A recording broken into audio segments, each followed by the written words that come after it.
Kayanya negeriku. Kamu akan belajar mengenai berbagai kekayaan alam yang ada di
yang tidak bijak. Air dan listrik menjadi kebutuhan manusia yang tidak bisa digantikan oleh apapun. Kegiatan sehari-hari akan terganggu ketika pasokan air dan listrik terganggu. Ya, jadinya kalian harus memanfaatkan air tersebut dengan bijak, jangan dibuang-buang ya, Nak.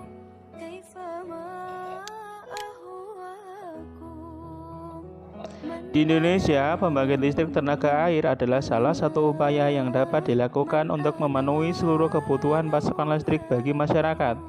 Banyaknya ketersediaan air menjadi salah satu alasan paling mendasar untuk membangun pembangkit listrik tenaga air di Indonesia. Oleh karena itu, tidak mengherankan jika di Indonesia memiliki banyak waduk atau bendungan. Waduk atau bendungan merupakan salah satu rangkaian sistem dari perakit pembangkit listrik tenaga air. Aliran air dari bendungan atau waduk digunakan untuk menggerakkan turbin untuk kemudian pembangkit energi listrik. Ini setelah yang turbin juga ada alat yang namanya generator listrik, yaitu alat yang digunakan untuk membangkitkan listrik dari gerakan turbin yang berputar tadi. Paham ya anak-anak? Semoga kalian bisa ya. Selain itu, air merupakan salah satu sumber energi yang cukup berlimpah. Air menyimpan energi yang cukup besar. Aliran air mampu menggerakkan kincir yang dibangun di dekat sungai. Kincir-kincir ini akan dihubungkan dengan generator untuk menghasilkan listrik. Makin deras aliran air, semakin kencang kincir berputar. Energi listrik yang dihasilkan pun semakin besar. Bapak harap kalian sudah mengerti ya. Untuk mengecek kemampuan kalian, kerjakanlah soal latihan berikut ini. Apa fungsi air dalam membangkit listrik tenaga air? Mengapa untuk menghasilkan listrik perlu dibangun sebuah bendungan? Dan adakah pembangkit listrik tenaga air di daerahmu? Kalian juga bisa melihat buku paket kalian tema 9 subtema 1 pembelajaran 1 untuk mempermudah kalian dalam belajar pada session kali ini. Ustadz ambilkan ini dari buku kalian, tinggal kalian bisa membukanya juga. Setelah ini nanti kalian kerjakan juga di Google Form yang sudah Bapak siapkan di link Google Classroom kita. Ya, di Google Classroom kita sudah ada linknya, kalian tinggal mengisi di situ. Selanjutnya, perhatikan lampu yang ada di rumahmu. Apa yang terjadi saat saklar lampu ditekan? Tulislah pendapatmu ya, nanti di Google Form yang sudah Ustadz siapkan pendapatmu, nanti tuliskan di sana ya. Oke anak, selanjutnya mari kita membaca lagi tentang lingkungan. Kehidupan manusia tidak bisa dipisahkan dari lingkungan alam maupun lingkungan sosialnya. Lingkungan adalah segala sesuatu yang ada di sekitar manusia yang mempengaruhi kehidupan manusia. Berikut fungsi lingkungan bagi kehidupan. Yang pertama adalah lingkungan sebagai tempat mencari makan. Nelayan memperoleh nafkah dari laut, petani memperoleh sumber penghidupannya dari lahan pertanian, pengusaha memperoleh sumber kehidupan nafkah dari proses produksi, yaitu mengelola bahan-bahan dari lingkungannya menjadi bahan matang dan bahan bisa dipakai kemudian dijual di konsumen yang membutuhkan.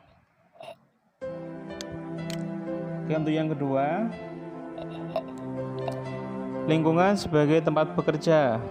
Gambar di samping kiri itu ada seorang yang mempresentasikan ya. Setiap manusia melakukan berbagai aktivitas untuk mencari nafkah. Berbagai aktivitas tersebut menimbulkan terjalinnya interaksi sosial. Hal ini juga menunjukkan ketergantungan antar manusia dengan sesamanya. Melalui interaksi sosial, manusia mampu mencapai kesejahteraan hidupnya.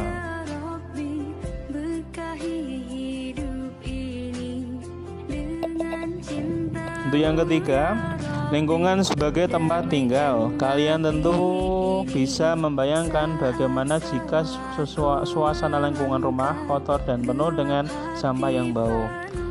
Tambahan lagi bising, penuh asap pabrik maupun kendaraan, air yang keruh dan listrik yang padam. Tentu sangat tidak nyaman dong tinggal di kawasan seperti itu. Tumbuhan dan hewan pun tidak mampu bertahan hidupnya jika keadaan lingkungan berubah. Ikan tidak dapat bertahan hidup di air dan kambing tidak dapat hidup di darat. Setiap makhluk hidup memerlukan lingkungan tertentu sebagai tempat tinggalnya.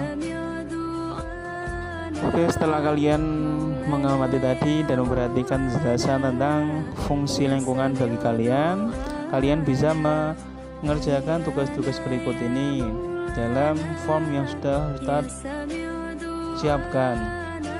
Apakah lingkungan itu? Apakah lingkungan hanya bermanfaat bagi manusia saja? Mengapa lingkungan bisa mempengaruhi aktivitas manusia? Apa saja fungsi lingkungan bagi manusia? Ada berapa jenis lingkungan? Dan sebutkan. Pertanyaan-pertanyaan ini nanti kalian bisa kerjakan di form yang sudah Ustadz siapkan. Mengerti ya anak-anak?